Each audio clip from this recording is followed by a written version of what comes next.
Cuando la muerte se cernía sobre la nobleza de la Europa medieval, no era un simple final, sino un proceso intrincado y a menudo aterrador, profundamente entrelazado con la religión, la superstición y la inquebrantable búsqueda del poder eterno.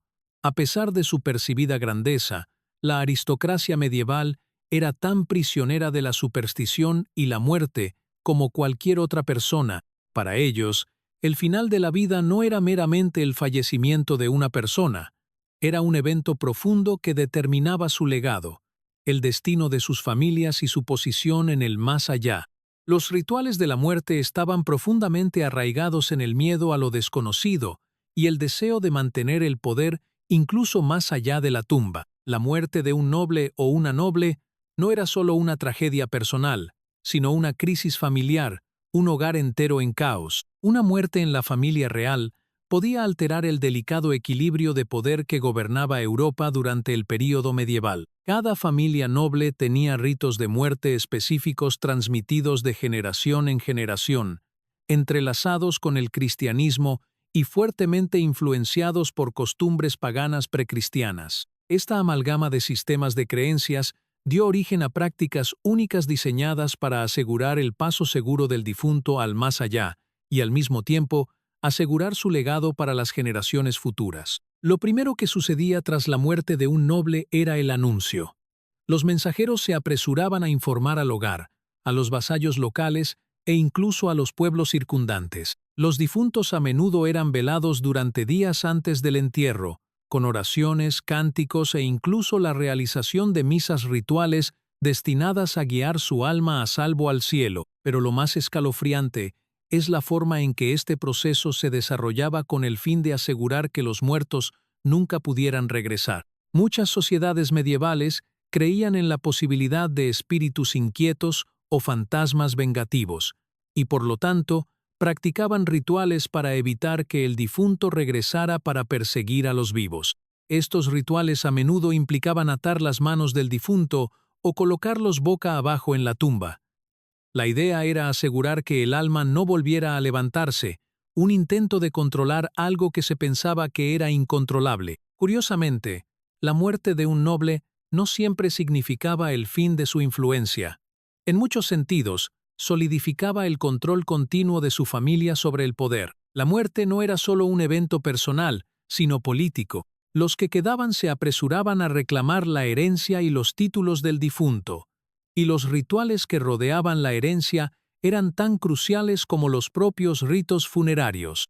La riqueza y la tierra no eran solo posesiones materiales, eran la base del poder de una familia noble, y asegurarlas después de la muerte era de suma importancia. Un aspecto particularmente macabro de los rituales de muerte medievales implicaba el uso de reliquias y el traspaso de posesiones personales. Antes de que un noble o una noble pudiera ser enterrado, sus posesiones más preciadas, incluyendo armaduras, espadas e incluso ropa, a menudo eran quemadas o destruidas en un intento de enviarlas al más allá con su dueño.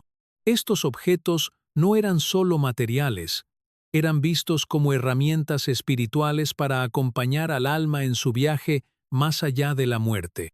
La creencia medieval en la importancia de estas posesiones era tan fuerte que a menudo eran enterradas con el difunto, enredando aún más el ritual con un significado religioso y supersticioso. Los rituales de muerte medievales también fueron cuidadosamente diseñados para reforzar el poder y el estatus del difunto dentro de su comunidad. Los nobles no solo eran enterrados, sino que eran embalsamados, a veces momificados, y a menudo enterrados en tumbas elaboradas que marcaban su riqueza y posición en la sociedad. A diferencia de las clases bajas, que a menudo eran enterradas en tumbas sin marcar o modestas, la nobleza gastaba considerables sumas de dinero encargando extravagantes lugares de entierro.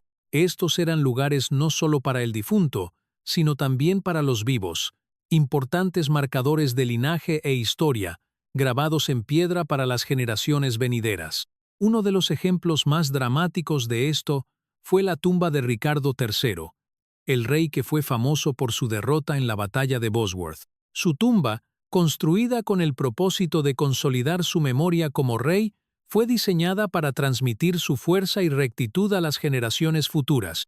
La grandiosidad de tales estructuras hablaba volúmenes sobre la obsesión medieval por preservar el poder, incluso después de la muerte. Esta obsesión también se reflejaba en los rituales ceremoniales masivos celebrados en torno al entierro. Por ejemplo, durante las procesiones fúnebres de figuras importantes, las calles a menudo estaban llenas de dolientes y miles de velas se encendían, iluminando las calles oscuras en una exhibición espectacular. El propósito de estos elaborados rituales era asegurar que el difunto sería recordado por la gente y que su estatus nunca sería olvidado. Tales ceremonias a menudo eran espectáculos públicos, con los dolientes y espectadores invitados a lujosos banquetes y actuaciones que glorificaban aún más al difunto. Sin embargo, estos rituales de muerte no se trataban únicamente de mantener un legado noble. Estaban impulsados por el miedo y la superstición. La gente creía que sin los ritos adecuados, el alma del difunto se convertiría en un espíritu inquieto, atormentando para siempre a los vivos. Para evitar esto, los muertos a veces eran enterrados con objetos, amuleto, baratijas mágicas destinadas a protegerlos de los malos espíritus. En algunos casos, los muertos eran enterrados con sus armas, armaduras e incluso comida, ya que se pensaba que esto ayudaría en el más allá. Una superstición particularmente horripilante involucraba la puerta del cadáver, una entrada construida en algunos castillos para permitir que los muertos salieran sin molestar a los vivos. Se pensaba que esto era especialmente importante para aquellos que habían sido ejecutados o habían muerto en circunstancias violentas.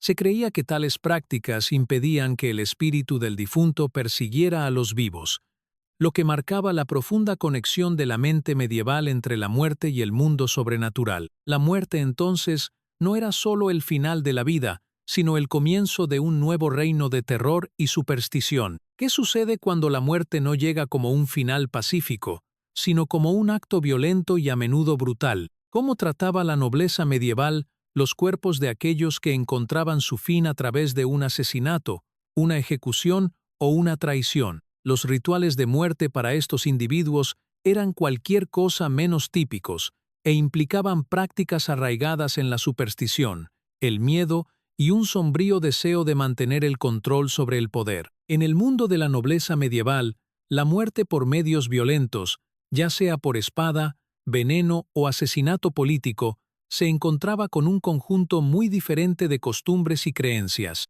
Estas muertes se consideraban particularmente peligrosas, no solo para el cuerpo del difunto, sino para la sociedad que dependía de la estabilidad y el poder de las familias gobernantes. Los asesinatos no eran solo una pérdida de vidas, sino una pérdida de poder, una alteración del frágil orden político. La muerte de un noble por asesinato o ejecución era un evento que infundía terror en los corazones de todo el reino. Se creía que aquellos que morían en tales circunstancias violentas no podían hacer una transición pacífica al más allá a menos que se realizaran rituales específicos para proteger tanto su alma como la estabilidad del reino. La comprensión medieval de la muerte estaba profundamente conectada con la idea de la venganza, tanto para el alma del difunto como para la familia o facción que perdió su poder. Tomemos por ejemplo el asesinato de Thomas Becket, el arzobispo de Canterbury.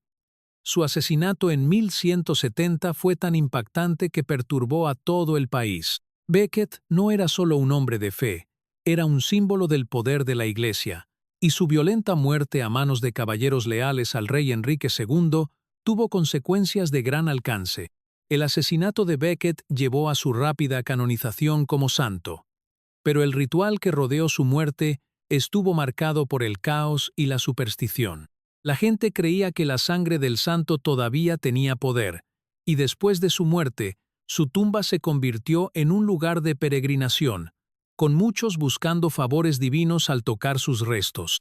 En los casos de asesinato, el cuerpo a menudo era sometido a una serie de prácticas ritualísticas. Por ejemplo, el cadáver podría ser exhibido públicamente como advertencia. El cuerpo a veces era mutilado, decapitado o incluso exhibido encadenado, como una forma de simbolizar la naturaleza deshonrosa de la muerte. Para la élite medieval, La muerte por asesinato era un signo de fracaso, tanto en el poder como en el favor divino, y estos rituales estaban destinados a resaltar las consecuencias destructivas de la violencia en la política. La ejecución fue otra forma de muerte que provocó una serie de rituales y prácticas específicas, especialmente para los nobles que eran condenados por su propia familia o facción política. A diferencia de los delincuentes comunes, las muertes de nobles y nobles tenían consecuencias de gran alcance que afectaban no solo a sus familias, sino a todos sus dominios. Para tales muertes existían códigos de conducta, ceremonias e incluso últimos ritos estrictos destinados a preservar la dignidad del difunto, a pesar de la ignominia de su muerte. En Inglaterra, por ejemplo, la ejecución de figuras nobles, especialmente las de alto rango como traidores o rivales reales, a menudo era un evento público. Las ejecuciones se llevaban a cabo de manera ceremonial, siendo el verdugo a menudo un profesional experto que realizaba la decapitación con precisión. En algunos casos, la última comida del noble era suntuosa, lo que mostraba la diferencia entre la ejecución de un plebeyo y la de un noble. Había un sentido de finalidad en el ritual de ejecución para la clase noble. Estas muertes no se trataban simplemente de poner fin a una vida, sino de entregar un mensaje al reino. Un ritual de ejecución particularmente infame tuvo lugar después de la muerte de Ana Bolena, la segunda esposa del rey Enrique VIII. Ana, ejecutada por cargos de traición, adulterio e incesto, fue decapitada con una espada en lugar del hacha, una ocurrencia rara para los nobles. Su muerte fue un evento cuidadosamente orquestado, con rituales destinados a asegurar que su legado no fuera manchado por la forma de su muerte. Después de su ejecución, su cuerpo fue secretamente enterrado en una tumba sin marcar en la capilla de San Pedro ad Vincula, y durante años nadie supo dónde se encontraban exactamente sus restos. La Iglesia jugó un papel central en los rituales de muerte para la nobleza, particularmente aquellos que murieron violentamente o en circunstancias sospechosas.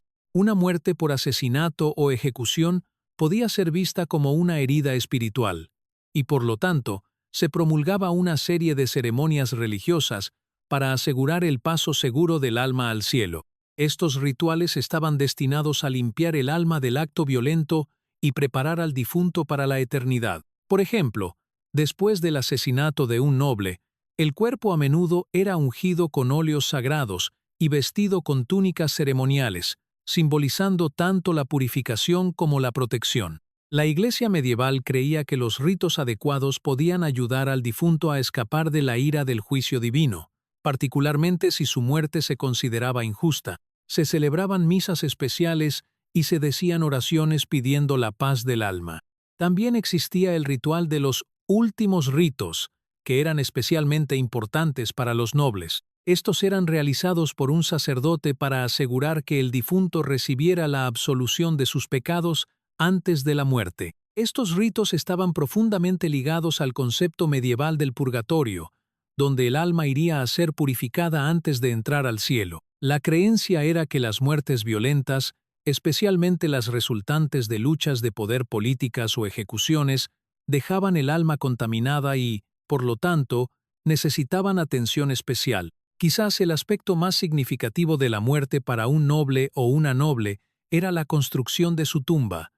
La tumba no solo era un lugar de descanso final, sino un símbolo del legado y el poder del individuo. Cuando un noble moría violentamente, la tumba se convertía en un espacio aún más importante. Estas tumbas eran a menudo elaboradas, construidas para asegurar que el difunto sería recordado por la eternidad, independientemente de la forma de su muerte. Para los nobles que tuvieron finales violentos, sus tumbas a menudo incluían inscripciones que obviaban los detalles de su fallecimiento, centrándose en cambio en sus atributos positivos o el legado que dejaron. En algunos casos, las tumbas se construyeron para conmemorar no solo al difunto, sino también para transmitir un mensaje político. La tumba de Ricardo II de Inglaterra, por ejemplo, es conocida por su grandiosidad y la forma en que lo retrató como un mártir de su causa, a pesar de que su muerte fue un evento violento y políticamente cargado. Finalmente,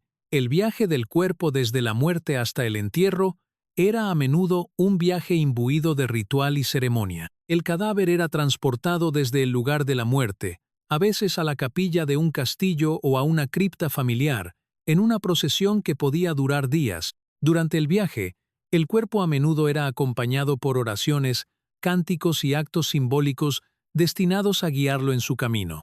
En algunos casos, el cuerpo incluso era exhibido públicamente, permitiendo a los dolientes y espectadores presentar sus respetos. Sin embargo, para las muertes violentas, tales exhibiciones a menudo se evitaban, ya que la familia o el reino no querían que el público viera al difunto en un estado tan deshonroso. En cambio, el cuerpo sería transportado rápidamente, oculto y preparado para el entierro con la máxima reverencia. ¿Cómo se convirtió la muerte en una herramienta de poder político en la Europa medieval? Era posible que la nobleza utilizara los rituales de la muerte no solo para honrar al difunto, sino para manipular el poder, controlar legados y eliminar rivales. Las maniobras políticas que rodeaban la muerte eran a menudo más aterradoras que la propia muerte. En una época en la que los lazos de sangre lo eran todo, la nobleza utilizaba la muerte para impulsar sus ambiciones, eliminar amenazas y asegurar su dominio. La muerte no era solo una cuestión personal, era una guerra política. El mundo medieval era uno donde el poder a menudo se reclamaba a través del derramamiento de sangre, y la muerte era una parte integral de esta lucha. Los gobernantes, reyes y aristócratas no esperaban simplemente que llegara la muerte, la controlaban, la usaban y, a veces, la orquestaban de maneras que asegurarían que su poder permaneciera intacto. Lo que seguía a estas orquestaciones era una elaborada serie de rituales diseñados no solo para honrar a los muertos, sino para enviar un mensaje a los vivos. En la Europa medieval, la muerte era vista como una de las herramientas más efectivas para manipular el poder. Reyes y nobles a veces utilizaban la muerte de una figura importante para silenciar a un oponente político o tomar el control de una región en disputa. La muerte de un noble prominente podía llevar a una cadena de eventos donde los rivales se disputarían el poder y se forjarían nuevas alianzas. Pero la muerte de estas figuras no siempre era un evento sencillo. A menudo implicaba conspiración, traición y ocasionalmente asesinato. Tomemos como ejemplo la muerte del rey Enrique I de Inglaterra. Murió repentinamente en 1135 después de consumir un exceso de lámpreas, un tipo de pescado, lo que llevó a una crisis política. La muerte de Enrique dejó su trono en disputa entre su hija Matilde y su sobrino Esteban de Blois, lo que llevó a un período de guerra civil conocido como la anarquía. En este caso, la muerte de Enrique fue la chispa de una batalla por el trono que sumió al país en la agitación. La forma en que se manejó la muerte, secreta, repentina y sin una sucesión clara, fue una herramienta en manos de quienes aspiraban al poder. Pero esto no fue solo un caso de muerte natural que condujo a un vacío político. Muchas muertes durante el período medieval fueron ingeniería como una forma de eliminar a un oponente, y estas muertes orquestadas tenían sus propios matices ritualísticos. Las muertes se veían como una oportunidad para restablecer el orden político, utilizando las consecuencias para remodelar alianzas y estructuras de poder. El asesinato fue uno de los usos más extremos y aterradores de la muerte como herramienta política. Para la nobleza, el asesinato no se trataba solo de eliminar a un enemigo, sino de mantener el statu quo, asegurar linajes familiares y eliminar amenazas al poder. Pero, ¿qué sucedía después de un asesinato? ¿Cómo se convirtió la muerte en parte del teatro político? Cuando un noble era asesinado, no solo el asesino tenía que responder por ello, sino que toda la familia y sus partidarios tenían que responder. El asesinato creaba un vacío de poder inmediato, lo que a menudo conducía a rituales generalizados que tenían como objetivo asegurar la transición sin problemas del poder. Por ejemplo, cuando el rey Olaf II Haraldsson de Noruega fue asesinado durante la batalla de Stiklestad en 1030, su muerte no fue simplemente una pérdida para la monarquía noruega, sino que marcó el comienzo de su canonización como santo. Su muerte, aunque violenta y políticamente motivada, se convirtió en una narrativa de martirio, una historia que beneficiaría a sus sucesores para asegurar el trono.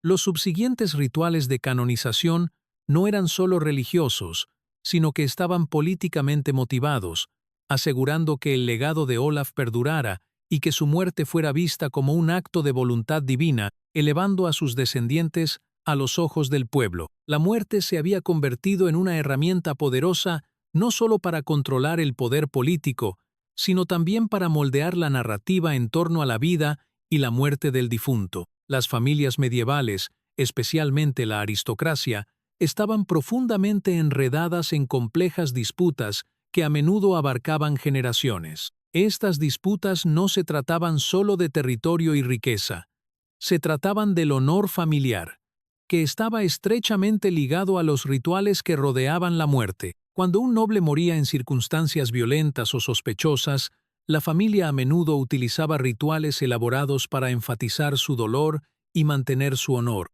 Sin embargo, estos rituales también se utilizaban como una forma de represalia contra la familia responsable de la muerte. La muerte de un noble podía desencadenar una campaña de venganza a gran escala. Los rituales que rodeaban tales muertes a menudo implicaban exhibiciones públicas de luto, pero también declaraciones públicas de venganza. Estos rituales de muerte no se trataban solo de duelo, eran una declaración. Los miembros sobrevivientes de la familia a menudo hacían todo lo posible para demostrar que no descansarían hasta que se hiciera justicia, y eso podía significar desde la organización de elaborados monumentos conmemorativos hasta la búsqueda de venganza contra la familia responsable de la muerte. Un ejemplo de este tipo de venganza proviene de la infame disputa entre las familias de los Capuletos y los Montesco, inmortalizada en Romeo y Julieta de Shakespeare.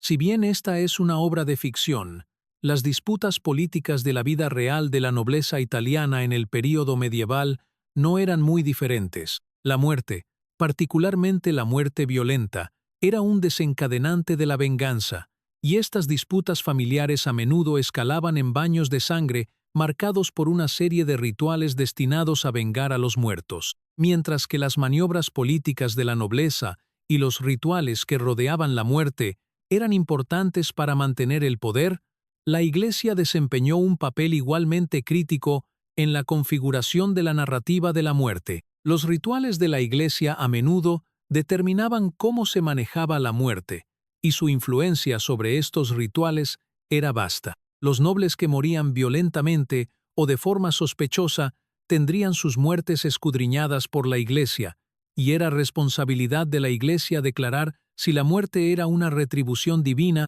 un acto de traición o el resultado de acciones pecaminosas. Tomemos, por ejemplo, la muerte del infame Ricardo III. Después de su derrota en la batalla de Bosworth en 1485, el cuerpo de Ricardo III fue exhibido de manera ritualística para marcar su derrota. Su cuerpo fue paseado por las calles, un símbolo del fin de su reinado y el ascenso de la dinastía Tudor.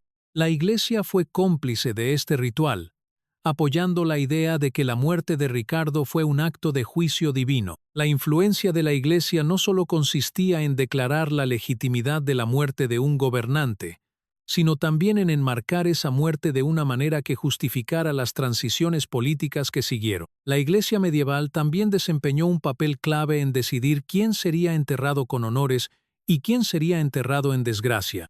Los reyes que murieron violentamente o en circunstancias cuestionables a menudo vieron sus cuerpos irrespetados, mientras que aquellos que fueron vistos como mártires o santos fueron honrados con grandes funerales y elaboradas tumbas. Como hemos visto, la muerte en la época medieval a menudo se utilizaba para manipular el poder político, eliminar rivales y asegurar legados. Pero, ¿qué pasa con los ritos finales de esos gobernantes caídos? Estos ritos finales no eran solo un asunto personal, eran exhibiciones públicas de poder, autoridad y favor divino. Los últimos ritos realizados para estos gobernantes eran a menudo tan políticos como la propia muerte. Cuando un gobernante moría, su lugar de descanso final se convertía en un símbolo de su poder y legado. El lugar de entierro a menudo se elegía para reflejar su estatus, ya fuera enterrado en una gran catedral o en una cripta oculta. Los rituales realizados alrededor de sus cuerpos hablaban volúmenes sobre el mensaje que su familia o sucesores deseaban enviar a la gente. El funeral del rey Carlos el Temerario de Borgoña en 1477 fue una de esas exhibiciones ritualísticas. Su cuerpo fue cuidadosamente preparado y su tumba se convirtió en un símbolo de la fuerza de su familia, incluso después de su muerte. Era una forma de enviar un mensaje a sus enemigos, mostrando que su muerte no disminuiría el poder de la Casa de Borgoña. Para aquellos que murieron violentamente, estos últimos ritos eran una poderosa declaración sobre el legado y la autoridad. ¿Cómo evolucionaron los rituales que rodean la muerte a medida que el período medieval dio paso al Renacimiento? Hubo una transformación en cómo se manejaba la muerte, y estos cambios reflejaron un cambio en la forma en que se entendía el poder político. A medida que Europa transitaba de la era medieval al Renacimiento, se produjo un profundo cambio en la forma en que la élite veía la muerte, el poder y el legado que dejaban atrás. Ya no se trataba solo de las ceremonias de muerte grandiosas y ritualistas para mantener el poder a través de la superstición y la religión. En cambio, una nueva ola de cambios culturales, filosóficos y políticos comenzó a influir en cómo los gobernantes y la nobleza abordaban sus momentos finales. En esta parte de nuestra exploración, exploramos la evolución de los rituales de muerte en el Renacimiento, centrándonos en cómo la élite comenzó a manejar la muerte de maneras cada vez más complejas y personales. El papel de la Iglesia comenzó a cambiar,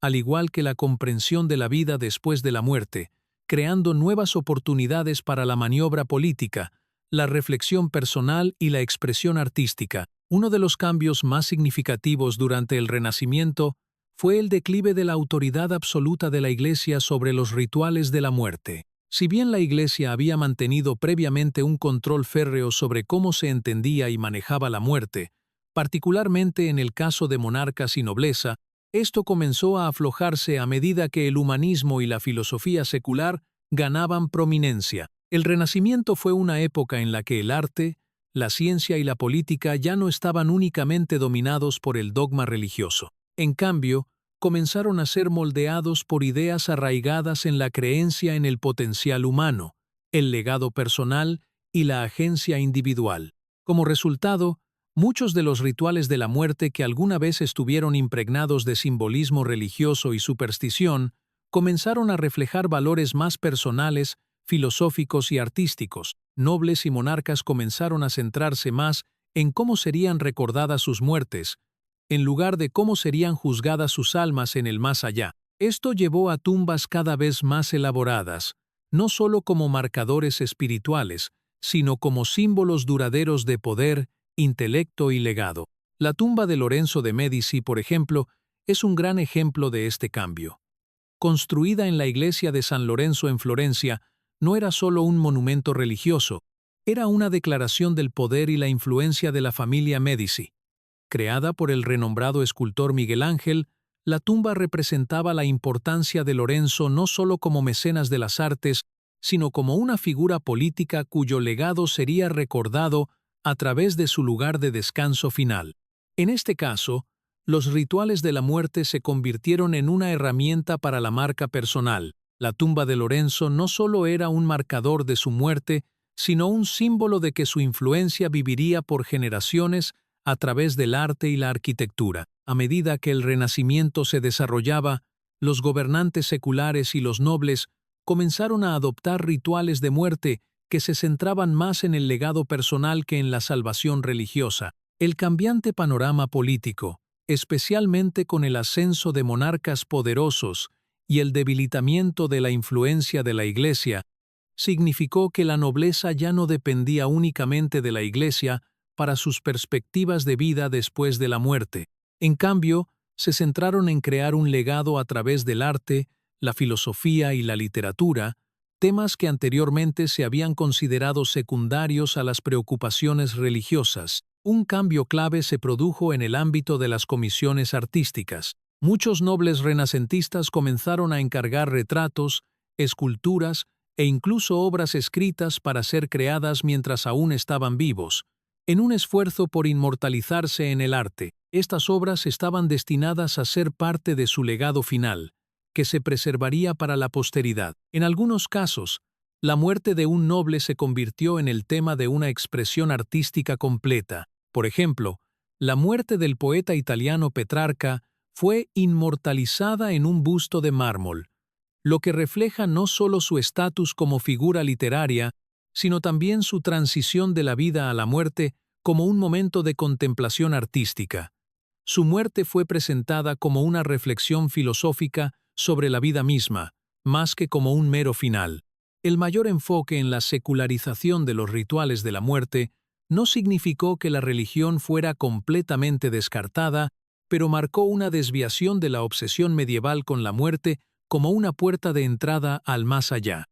En cambio, las élites del Renacimiento comenzaron a tratar la muerte como una parte inevitable de la vida, una que debía ser enfrentada con dignidad, belleza artística y un sentido de logro personal. Junto con la creciente secularización de los rituales de la muerte, el Renacimiento trajo consigo cambiantes ideas sobre el más allá. Durante el período medieval, el más allá estaba fuertemente definido por la doctrina cristiana, cielo e infierno, pecado y salvación. Sin embargo, con el auge del humanismo, muchos pensadores comenzaron a cuestionar la autoridad de la Iglesia sobre los asuntos de la vida y la muerte. Filósofos como Giovanni Pico della Mirandola, quien célebremente defendió el potencial de los seres humanos para dar forma a sus propios destinos, comenzaron a desafiar la visión cristiana tradicional del más allá. Para las élites del Renacimiento, esta nueva perspectiva filosófica abrió posibilidades. Muchos comenzaron a ver la muerte no como un juicio final, sino como una parte natural del ciclo de la vida.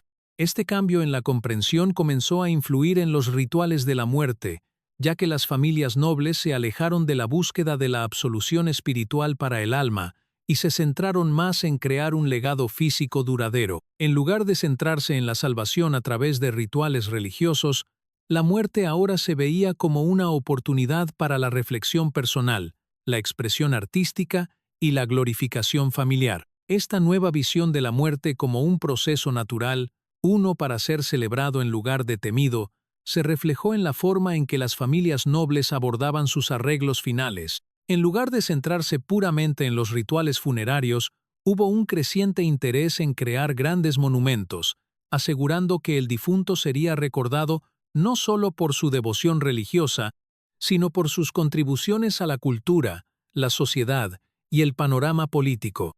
Uno de los desarrollos más destacados en los rituales de la muerte del Renacimiento fue la creación de mausoleos elaborados. Estas estructuras, que servían tanto como lugares de entierro como de monumentos conmemorativos, se convirtieron en la máxima expresión del estatus noble, diseñados no solo para albergar al difunto, sino también para honrar su memoria. Los mausoleos a menudo estaban llenos de grandes obras de arte, esculturas e inscripciones que celebraban la vida y los logros del noble enterrado en su interior. La tumba del emperador Maximiliano I del Sacro Imperio Romano Germánico es un excelente ejemplo de esto. Ubicada en la Hofkirche en Innsbruck, Austria, este gran mausoleo refleja el cambio del Renacimiento hacia las conmemoraciones monumentales del difunto. La tumba está adornada con estatuas y tallas intrincadamente diseñadas, mostrando el poder y el legado del emperador.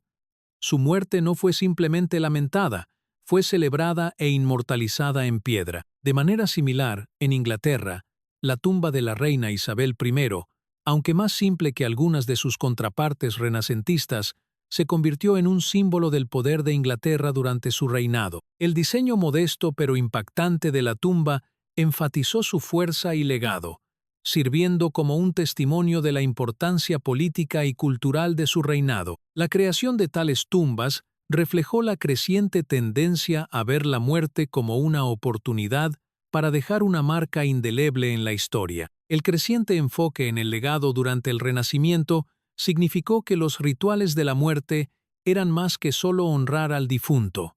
Se trataba de crear una memoria histórica que duraría por generaciones.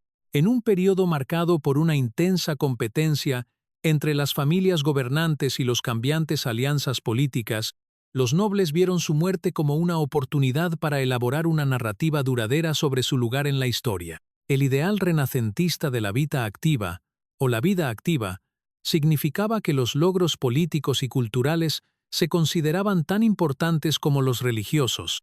Por lo tanto, las élites del Renacimiento comenzaron a centrarse en asegurar su legado a través de logros intelectuales, artísticos y políticos que serían celebrados después de su muerte. Este nuevo enfoque en el legado también estaba estrechamente ligado a la creciente prominencia de la identidad personal y la autoimagen. Los nobles ya no dependían únicamente de las instituciones religiosas para dictar su valía en el más allá. En cambio, vieron la muerte como un momento para afirmar sus logros personales, reforzando su significado histórico. ¿Cómo han evolucionado los rituales de la muerte desde el Renacimiento hasta la era moderna? Si bien los rituales de la muerte han cambiado con el tiempo, su propósito central sigue siendo el mismo: honrar al difunto, preservar su legado y mantener un sentido de control sobre el poder y la memoria.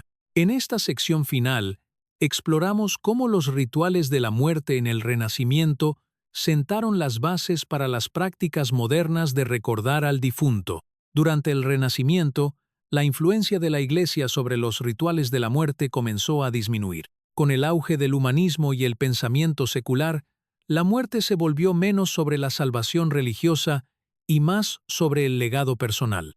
Nobles y monarcas comenzaron a utilizar sus funerales y tumbas para celebrar sus logros e inmortalizar su poder, cambiando el enfoque de cómo serían recordados en lugar de cómo serían juzgadas sus almas. A medida que el poder político se alejaba de la Iglesia, los nobles renacentistas encargaron grandes tumbas, retratos y obras de arte para asegurar que su legado perdurara. Esta práctica de conmemorar al difunto a través del arte y la arquitectura continúa hoy, con monumentos y retratos modernos que sirven para propósitos similares. Figuras públicas, como Winston Churchill y Abraham Lincoln, son inmortalizadas en grandes monumentos, lo que refleja el mismo deseo de influencia duradera que caracterizó el Renacimiento.